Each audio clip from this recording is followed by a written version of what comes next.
உங்களுடைய இந்த பொன்னான நேரத்துக்காக நன்றி. நம்ம இன்னைக்கு பார்க்க போகிறது ஒரு சூப்பரான டிஃப்ரெண்ட்டான குழம்பு ரெசிபி தான் பார்க்க போகிறோம்.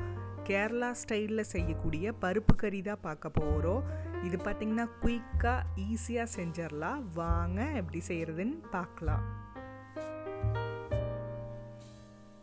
ஃபஸ்ட்டு ஒரு பேனில் துவரம்பருப்பு 1 கப் எடுத்துக்கலாம்.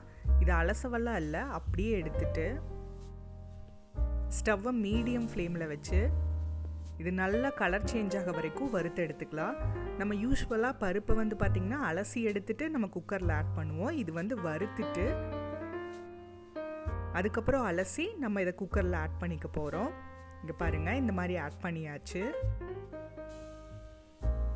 இது கூட நம்ம தேவையான அளவு தண்ணி விட்டுக்கலாம். இந்த பருப்பு கறி பார்த்திங்கன்னா நம்ம நார்மலான பருப்பு குழம்பை விட இது கொஞ்சம் வித்தியாசமான டேஸ்ட்டில் இருக்கும்.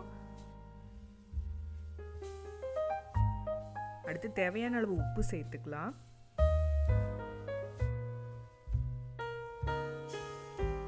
அரை ஸ்பூன் மஞ்சத்தூள் சேர்த்துட்டு நம்ம இதை குக்கரை மூடி வச்சு 3லேருந்து 4 விசில் விட்டு நம்ம இறக்கிக்கலாம்.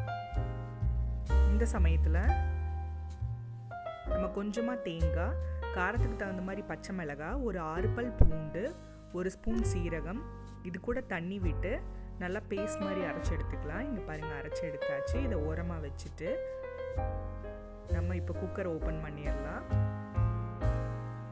ஓப்பன் பண்ணியாச்சு. பருப்பு எல்லாமே நல்லா வெந்துருச்சு.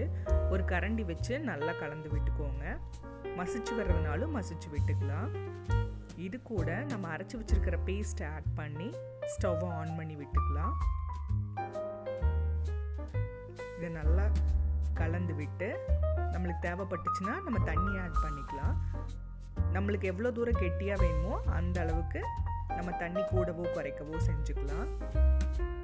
அடுத்து ஒரு கொதி வந்ததும் 1 ஸ்பூன் தேங்காய் எண்ணெய், இது சூடு பண்ணவெல்லாம் இல்லை, நம்ம அப்படியே தேங்காய் எண்ணெயை மேலே அப்படியே ஊற்றி விட போகிறோம்.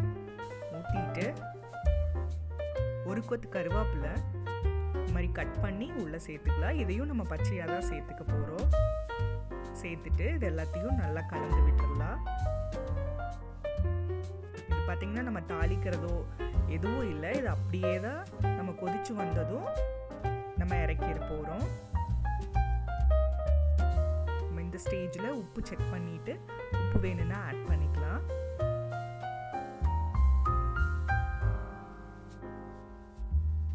இங்கே பாருங்கள், இந்த அளவு கொதிச்சதும் நம்ம ஸ்டவ் ஆஃப் பண்ணி இறக்கிடலாம். இப்போ பார்த்திங்கன்னா நம்மளோட சூப்பரான பருப்பு கறி ரெடி ஆயிடுச்சு.